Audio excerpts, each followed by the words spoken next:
The Over the Top, Under the Radar end of year Christmas special is happening. It's a live event. It's the 11th of December at the Bernie Grant Arts Centre, Tottenham. Tickets start from £8. We have Labour MP Belle Ribeiro Addy joining us. Don't miss out. Hi, I'm Gary Young. And I'm Carys the Foco. Every week, Carys and I will be talking about those stories in the news that are overreported and the ones that are going completely under the radar and not talked about enough. This is Over the Top, Under the Radar. This week's episode is supported by Faber.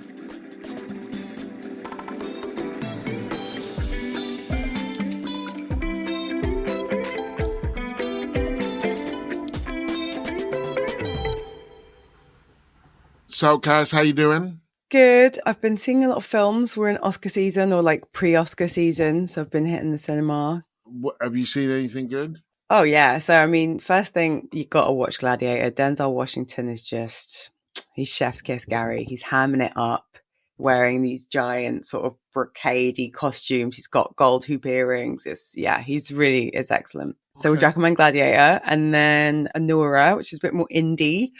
Son of a Russian oligarch, a young woman who's an exotic dancer. Very good, very fun, bit of a caper. Yeah, no, I've been seeing films. What have you been up to? My film input has been Paddington 2, which I don't really rate. It's 3. We're on the third one now. Oh, so that's right. Sorry, it's Paddington in Peru. So it's a trilogy now, isn't it, Paddington? Like all the best franchises. Yeah. They keep getting worse. I think Paddington in Peru is not... I don't recommend it. I saw Wicked. Is it good? Yeah, I didn't really get it. I kind of enjoyed it, but I didn't get it. I had to get my 11-year-old to explain it to me afterwards. I was like, so why did this happen? You know, I love The Wizard of Oz, so prequels, sequels, anything to do with The Wizard of Oz is... I'm up for. You love The Wizard of Oz. Interesting. Yeah, nostalgia, I guess. I do know that you love Grease. No, Grease is the best film that was ever made. Grease and Love Jones, which is now on Amazon. Love Jones is the most wonderful, brilliant film about Black bohemian life in Chicago, but it's fun. Well, if you're going to recommend something on Amazon, I'm going to recommend something on Amazon. Kneecap is on. You can stream it now. It's about like an Irish language rap trio. It's so funny. It's really sweary, and it's got Michael Fassbender in a really, really good sort of cameo role, and it's like political, really good. So okay, that and Love Jones if you own Amazon. Jones, which I think came out in like 1997, 98. Just trust me on this one. It's a beautiful. I'll check it out. Film, and it's I cold. found No it one very to be outside. Yeah, I found it very aspirin when I watched it, and I would have been I was in my late 20s. I was young once. Talking of which, somebody got up and gave me their seat on the tube, which was... I saw you tweeted that. Incredibly polite. Obviously, I appreciate the gesture, but like, I got used to being called uncle randomly in the show. I was kind of, I lent into that. When people get up, it's not just that you must look old. It's that you must look frail, I don't fucking know. I don't know. Well, okay, there's a few things. So first of all, I mean, I feel like being called uncle is a sign of respect. I encourage my kind of nieces and nephews and godchildren to call me Auntie Carys. And for those not familiar, it's an age-related sign of respect. So uncle, auntie, like, come on, come at it. Uncle Gary, Auntie Carys. We want that respect energy. Being offered a seat, I mean, might not mean did you have a lot of bags? More importantly, did you have the beanie on? Because the beanie will keep you looking young. No, I did have the beanie. I thought the beanie was taking years off, but maybe he was just piling them on. No, it was cruel. Did you look tired? Did you have a lot of shopping bags? No, just, I was going regular. Was the person young that offered it to you? Was it like a little teenager or something? No, she would have been in her 20s, 20-something-year-old white lady. It was... all above board. It was all above board. See, and the thing about uncle and auntie, I think, like, I get it I wouldn't insist on it that is quite interesting auntie energy that you've got, that you're like, this is what you're going to call me. Yeah, I'm my auntie here. I love it. When random people in the street call you uncle, that is different. I'm all right with it because I'm like, I'm older, but they don't know how much older Or maybe they do. Maybe they do. Sometimes culturally it's just like a respect thing, but no, I hear you. I mean, I can top that though, because I have been offered a seat on the tube because someone thought I was pregnant. Oh, that was a bad one. I never wore that jumper again. Yeah, she was like offering me and I was like, I'm fine. And then she gestured to my stomach and I was like, I'm not pregnant, in quite a shitty way. I was just like, I was honestly quite mortifying. And she was also mortified. So then it was just, it made for an awkward journey. And obviously I was fuming. You got to be sure for that one. It's a punchy one. Also, pregnant people tend to wear the baby on board badge that you get for free. Those of you who don't live in London, you get a free badge from Transport for London that says baby on board. Pretty much everyone wears it. That is to prevent these incidents. See, I'm a 55-year-old man. The issue there is on me, whereas the issue there is on the person who... But here's my question to you. Here's a serious ethical social dilemma. If you looked at someone and you thought they could be pregnant, you're not sure. Is it worse to give them your seat because you think they could be, or to not offer your seat because you think it would be insulting if they're not? Well, obviously, I have some lived experience of this, so that's going to bias my answer. I just think people who think they deserve a seat normally give off that energy, even if it's not with the badge. Like, if someone's pregnant, they kind of look a bit put upon and a bit like, why is no one offering me a seat? So I'd say read the room, Gary. Or, and this may be why you got offered a seat, if in doubt, I just err on the side of giving up my seat, because generally speaking, other than my height and occasional dodgy back, like I can stand on the tube and I sit a lot of my day. So generally speaking, if in doubt, I just offer someone a seat. The thing I want to know from listeners though is like, at what age or suspected age do you start giving your seat up to people? Because the other thing is people who've got a lot of bags, people with kids, generally just if someone looks like they've got more, if it's a bit more stressful, their day's looking a bit more full on than mine, I just give them a seat. I have, well, it's mistaken identity. It's not a public transport one, but it is, it does speak to that, like, oh, you shouldn't have done that. When my family came to visit me in Chicago, I took them to see the Chicago Bulls play. I was standing outside waiting for them to come out of the stadium. We were all in the stadium, but we'd gone to the loo or whatever, and we were all separated. And this woman came past and gave me a little bag. You know, I was distracted. She gave me a bag. I said, thank you. She'd already walked off. Then, about 5 minutes later, she came back and she said, you're not homeless, are you? And she took the bag back. And I was like, wow. Fuck you. Like, what's that? Reparations? What is that? Like, give me the bag. Don't give me the bag. Look in the bag? What was in the bag? I didn't. I was kind of, it all happened in such a sort of weird way. I was like, this woman was just walking around giving out bags. I never even got to, there might have been some cool shit in there. You're not homeless, are you? What I want to know is, what she handed you the bag and then she walked off and then something happened in her mind. And she came back and was like, so maybe it was like her brain was, you know, the meme where it's like all the maths equations going out. She's like, wait, he looked, but then actually, I don't know that he was homeless. He didn't have a sign. And then she was like, came back. She was like, I'm going back. But that's the weird, you can't see that someone is homeless unless it's really late at night and they're lying on the ground. Like, I mean, there are moments. Or if they have a sign. Yeah, I'm standing up. I'm not, so it's a judgment call. We'll leave aside for the moment what judgment she made about why I was homeless, apart from I'm black. It's the coming back and then taking the bag. I'm like, look, make the mistake, but then move on, lady. Yeah, you've made a call. You thought he looked homeless. You gave him a bag of stuff. Now you're revisiting the call. You just got to commit to the bit now. You got to walk off. Exactly. It's way more awkward. Yeah, so I mean, I guess, what is there a moral to this? Don't make assumptions about people on the street. Don't offer Gary your seat. If you see Gary on public transport, don't offer him your seat, even if he looks particularly tired or he's got bags. Like, he's going to take it as an insult. You might kick off. I think the lesson is, because that woman did nothing. That woman did nothing wrong. She just she hurt my pride a little bit. But so my thing is, commit to the bit, and less is more. Get up. You think someone's pregnant? Get up. Offer them your seat. Don't point at their stomach. If people do take the homeless bag, don't take it back. It's rude.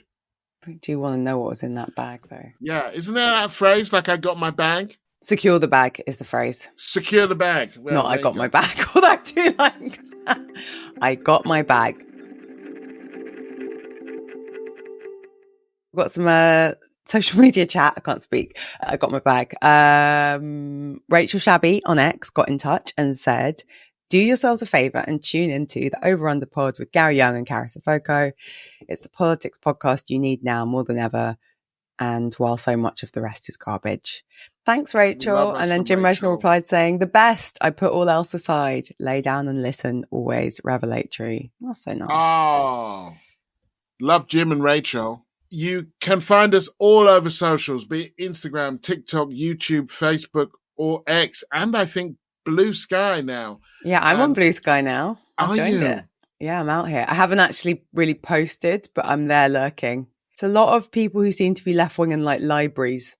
Oh, wow. You find us at over_under_pod_. Another shout out to the people who signed up to Patreon this week. This week's new sign-ups are Scott, Anna, Christina, Yam, Tom, Claire, Keone, and I'm really sorry, Melchiorson. Thank you so much to all of you. I'm really sorry if I mangled your name. It means so much that so many of you support the podcast. We have 347 paying Patreon supporters, and we want to thank all of you who've helped to keep this podcast going. We have a new target of 400 Patreon supporters to reach by Christmas Day on 25th of December. Make our Christmas, please.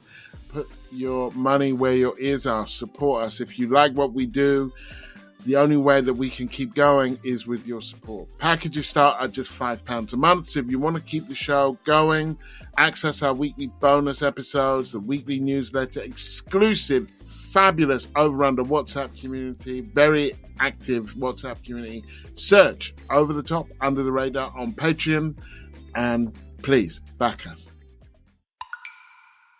My over the top, it's not Liz Kendall. It's Labour's policy white paper, Get Britain Working, which probably most people have seen some headlines. Maybe if you watch the political talk shows, you saw Liz Kendall, who's Secretary of State for Work and Pensions. She did the Sunday media round. Keir Starmer wrote a charming piece for the Mail on Sunday about the importance of work. There are 11 million people in the UK who are not in paid work. And of those people, there are 1.5 million people who are unemployed. I think we all know what that means. And then the rest, the sort of 9 million odd left, are economically inactive. And so Liz Kendall and the government's proposals to get Britain working are focused on, of those people, the people who are in receipt of disability benefits or on some sort of long-term sick leave so that they can't be in the workforce, and also young people who are not in education or training. The acronym for that is NEETs. I think the crux of the thing that annoys me is Labour yet again not understanding that if you accept the terms of debate as the right set them out, this isn't an argument you can win. So as much as lobby journalists have been quick to tell us that Labour are striking a different tone, they're deliberately being more compassionate to people who are on benefits or out of work, ultimately the policy is still, if young people don't accept employment or training opportunities, they're going to have their benefits sanctioned or cut. And I guess there's sort of two things about that. I think the first is I don't believe in, nor have I ever encountered anyone who is lazy and work shy and just like sitting on benefits because they want a free payday. Part of the reason for that is that benefits are not a lot of money. And then also, if we actually look at the welfare bill, which people are so obsessed with, and, you know, a lot of the thing that I hate about this debate is that people just pick some big numbers and start parroting them and being like, well, it's just such a big number. It's so terrifying, isn't it? All the people, you know, not working. More than half of the welfare bill, so, you know, we're talking like about 265, 66 billion, more than half of that goes to pensioners and state pensions. We never talk about that. We never touch that. 37% of people receiving universal credit, which is a benefit that does get a lot of energy, are people on unemployment. So 37% of people receiving one of the benefits that apparently means that they're work shy are in work, but they are being employed by people who pay them so little that we have to top up their wages. And I guess the final bit of the benefits bill that I think Labour should be talking about, but isn't, is the housing benefit bill. Again, that's like 14 billion, probably a bit more, which is a wealth transfer essentially to private landlords. People's housing costs are higher than what they can meet. And so we give them money to help to cover their rent.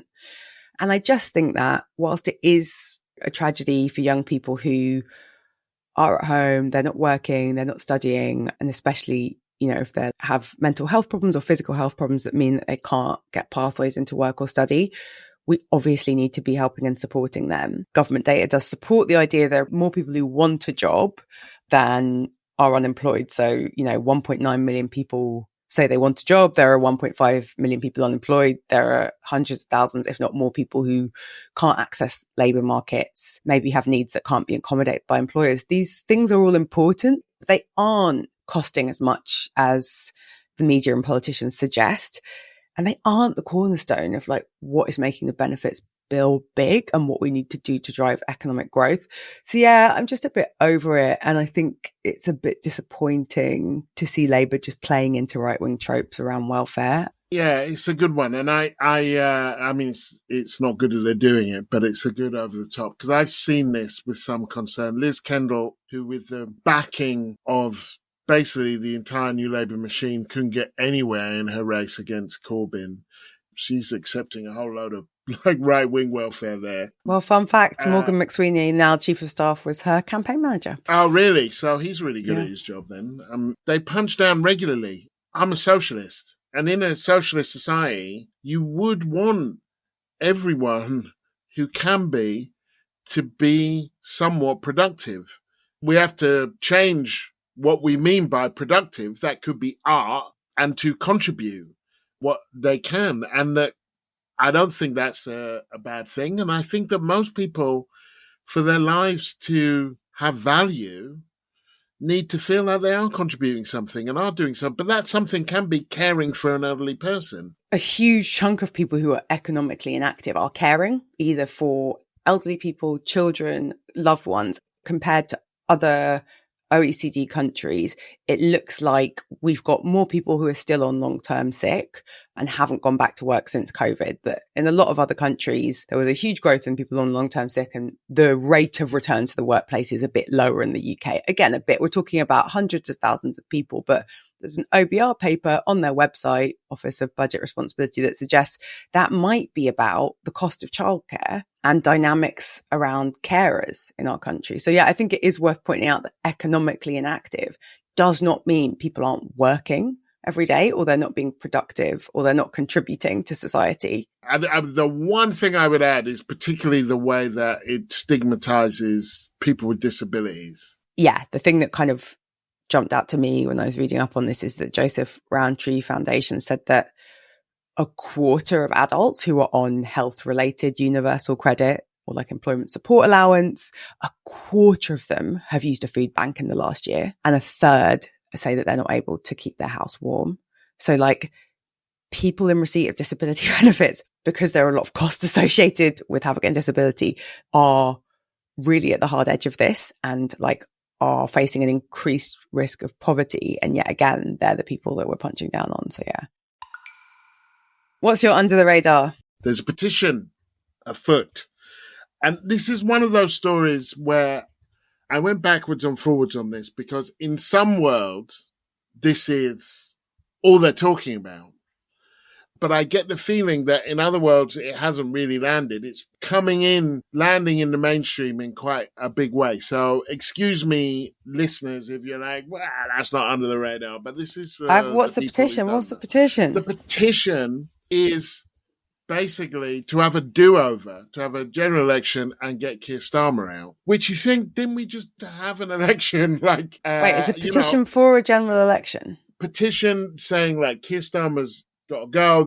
It was put up by a pub landlord from the West Midlands. He voted Tory. He says, which is true, he's broken a lot of his campaign promises. What he can't say is this is not what we voted for because he didn't vote for him. But this petition has been endorsed by our good friend Elon Musk, by Nigel Farage. It has 2.5 million signatories. It has pushed its way into the sort of, I don't know if it's precisely these shows, but the morning shows, Good Morning Britain, things like that. And it's become this kind of standard bearer of a certain kind of right-wing Brit, mostly English, but not exclusively, that like, we're calling it. We need a do-over. Starmer said, yeah, that's not the way it works. And I think, he's right. It's not the way it works. Actually, we don't just do petitions. And 2.5 million, it might be more people than you expected to sign it, but like it's still not even close to what the Tories actually got, and they did really bad. But first of all, it does speak to a weakness in Labour, which is that this was a loveless landslide. Less people voted for Starmer's Labour than Corbyn, even when Corbyn went down in flames.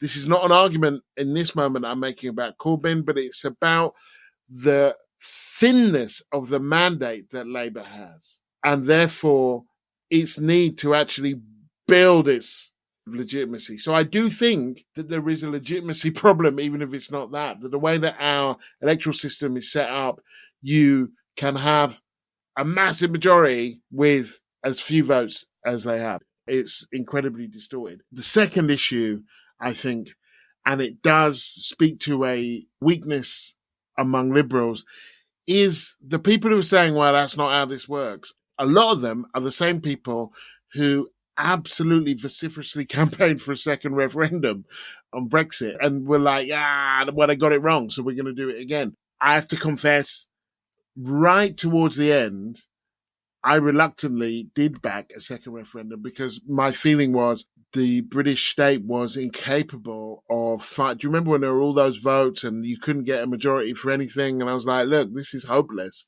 Maybe we do need a do-over. But I thought in principle, it was a real problem. We've already had a vote. The people who backed the second referendum, particularly the kind of fundamentalists, kind of set us up a little bit for a situation like this. And the third is that it does speak to a kind of grain of disquiet that I have about where this all might go. If we take the summer and the violence against asylum seekers, these are not the same people. I'm not saying that. But if we take what happened in the summer and we take this idea that like, right, these people have got to get out, you can just see, I think, the green shoots of quite a nasty little place that we might get into about where power should be and what are we going to do about it. I can see them building something on the back of this. And I saw it in America a few times, particularly with Obama, where it's like, yeah, he might have won an election, but we are not going to consent to their victory. This is only a small thing. But I think after the summer, it's a small thing that's connected, not deliberately, but in a mood to a bigger thing, which is delegitimizing what democracy we have. Did you know about the petition? I've seen headlines that mention a petition. I did used to work for an organisation where we routinely ask people to sign petitions. So I can say 2 million isn't nothing for a petition in the UK, assuming everyone who signed it lives actually in the UK. But no, it had gone under my radar, but I'd seen some headlines. I think maybe Kemi Badenoch had mentioned the petition at PMQs. So I knew there was a petition. It wasn't a We Love Keir Starmer petition, which I can't imagine getting 2 million signatures, but maybe I'm wrong, It's an interesting one about the delegitimizing and the sort of organized right-wing delegitimizing of someone who isn't that left-wing. That's the bit that I find a bit confusing about it. With Obama or with other people who were a bit more lefty, there's a sense of some of it was just racist, but some of it was he's going to bring in socialized healthcare. There are going to be death panels. And it does seem a little bit funny when other than asking farmers to pay some inheritance tax, he hasn't done anything that radical to be responding to. I'm with you in that it does feel a little bit of sore losing, which we saw a huge amount of in the aftermath of the Brexit referendum. So sore loser-ish, weird energy so soon after an election. But I think what you said that I agree with is that is it also tapping into an undercurrent of discontent, and maybe the UK's shortest political honeymoon period. This long after the 97 New Labour landslide, would you have found 2 million people willing to sign up? I mean, the internet wasn't in the state it is now, but like, would you have had the same sentiment against like Tony Blair and New Labour? Like, it feels like, I mean, just looking at his poll numbers, it does feel like the shine's worn off pretty quickly. Yeah, nothing left wing has happened. But actually, that speaks to the vulnerability that all the things that you were just talking about and the punching down and all that, it doesn't actually win over these people. But it does create a mood because this guy, at the center of his grievance is this notion he's talking Britain down. It's all doom and gloom. He's freaking us out. He's made it all sound scary. It is rooted in, first of all, a kind of right-wing person who doesn't agree with the policies. Also, that everything's gone to shit and there is no sense of hope coming out of this government at all. It's depressing. And that depression doesn't help us in the progressive movement build the hope for a better future. It's all going the other way.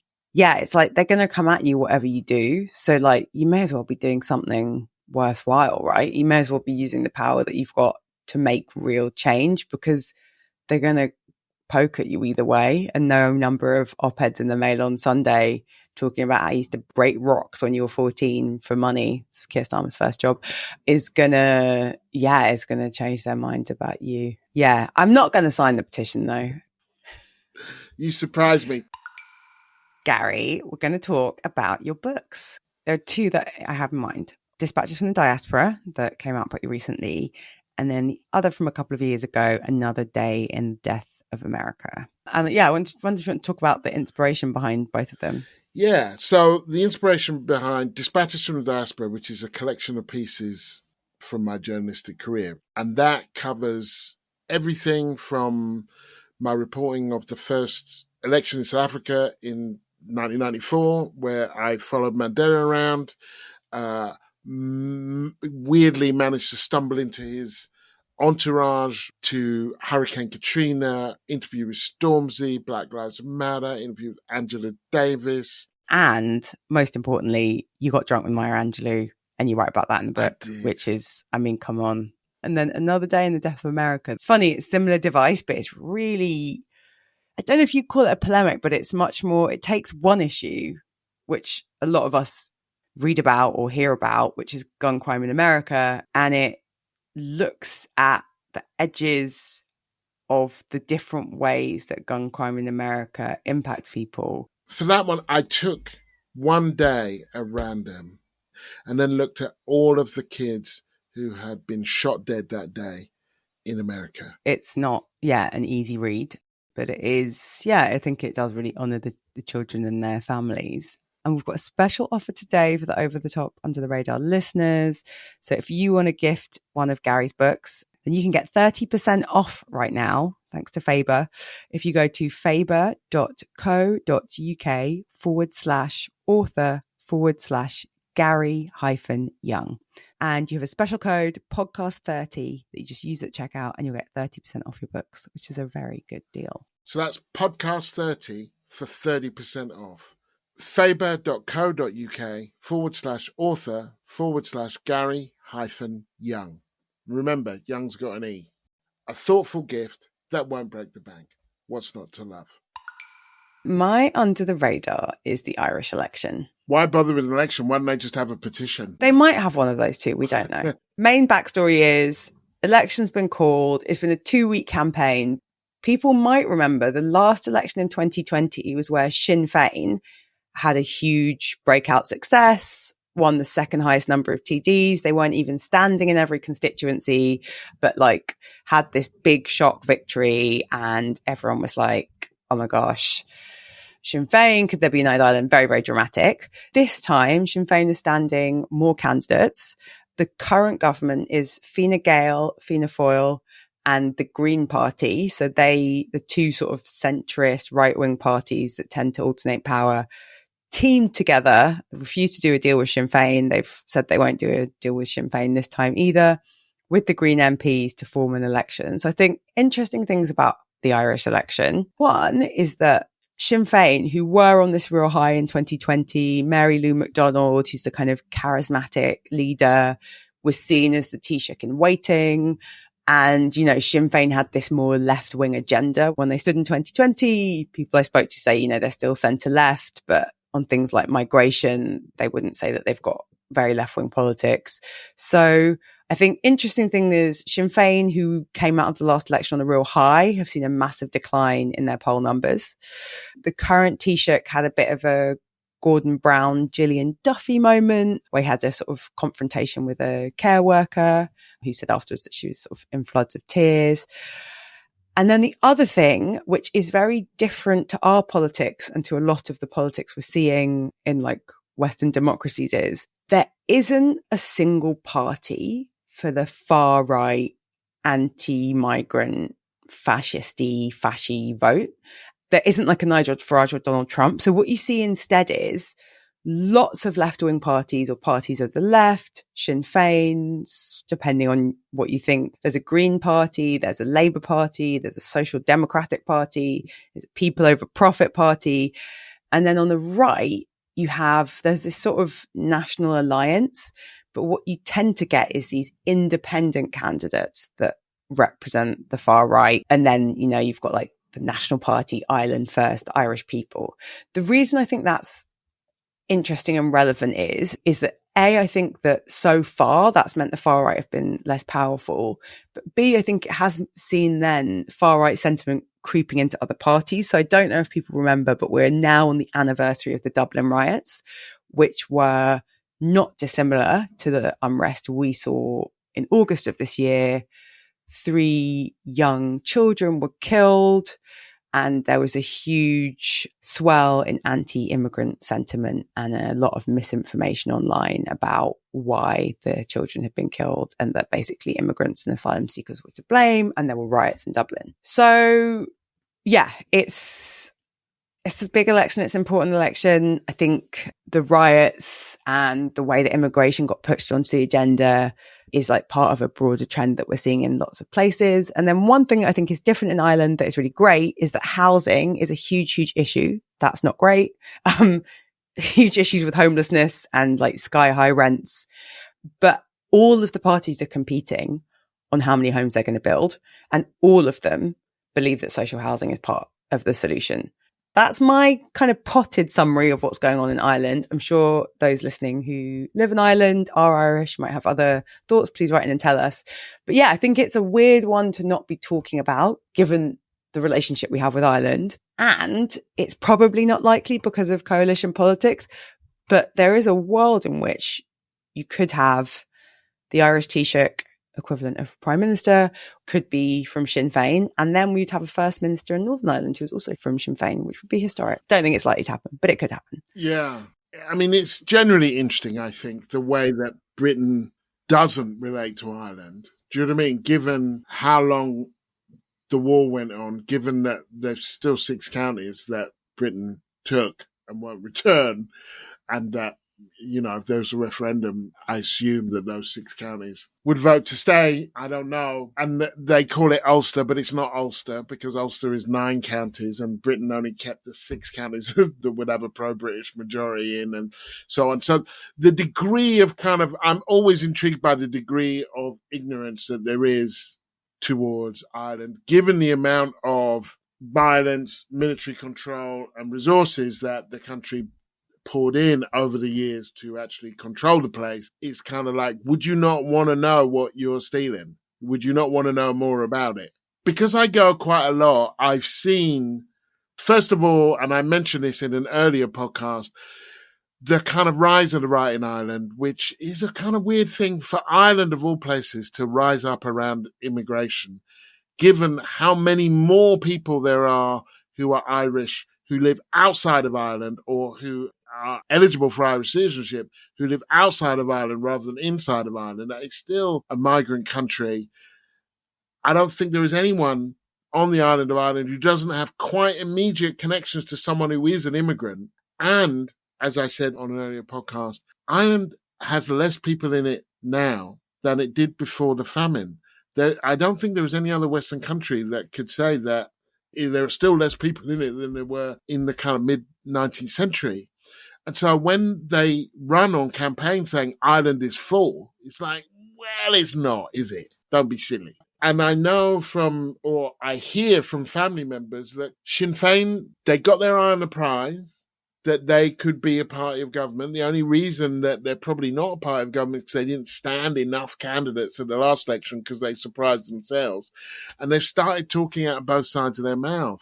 This is exactly what my Irish friend said about them, talking out both sides of their mouth in immigration. And kind of legitimizing, legitimate concerns of the working class kind of talk, as opposed to, listen, this is not who we are. There is an argument, and if you can't make it in Ireland, you can't make it, about the benefits of migration, the need for order. We could talk about kind of order and it being orderly and, safe.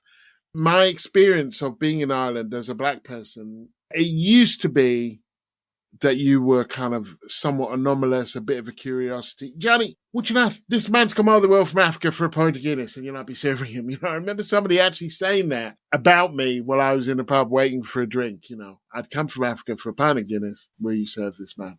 Whereas 15, 20 years after that experience, someone shouted the M-bomb at me out of a kind of passing van. I'm not saying that, you walk around Ireland and, you're going to get attacked straight away, but things have changed. And as for the election, I hope that whatever cynicism there is about the main parties, that they don't vote for the worst parties. Irish politics are very interesting because an awful lot of it, when I ask local people there about, well, what's the difference between Fine Gael and Fianna Fáil? It all goes back to kind of 1921 or 1916. Together, they're like, there was that party in Mexico called the Party of Institutional Revolution. And that's how I think of them both, as being born out of this context that happened 100 years ago. And I think one is more for the farmers. The one is understood to be more for the rich, but, quite a lot of the farmers are rich. And they take up a lot of space between them.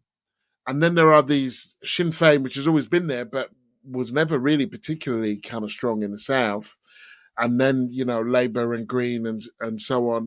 I don't know who to root for, but I'm rooting against the status quo in a good way. There is rooting against the status quo. You end up with Trump. Yeah, well, I think that's the really interesting difference in Ireland, right? There isn't this one lightning rod party for disaffection, although we will see what happens with the quote unquote independents who tend to be far right. One of the people I spoke to prepare for this works for an organisation called Uplift, which is a sort of progressive campaign group in Ireland, and they did a really interesting paper about vacant and empty homes in Ireland, to your point about Ireland being full, and just how much of the housing stock is derelict, holiday homes that no one's using.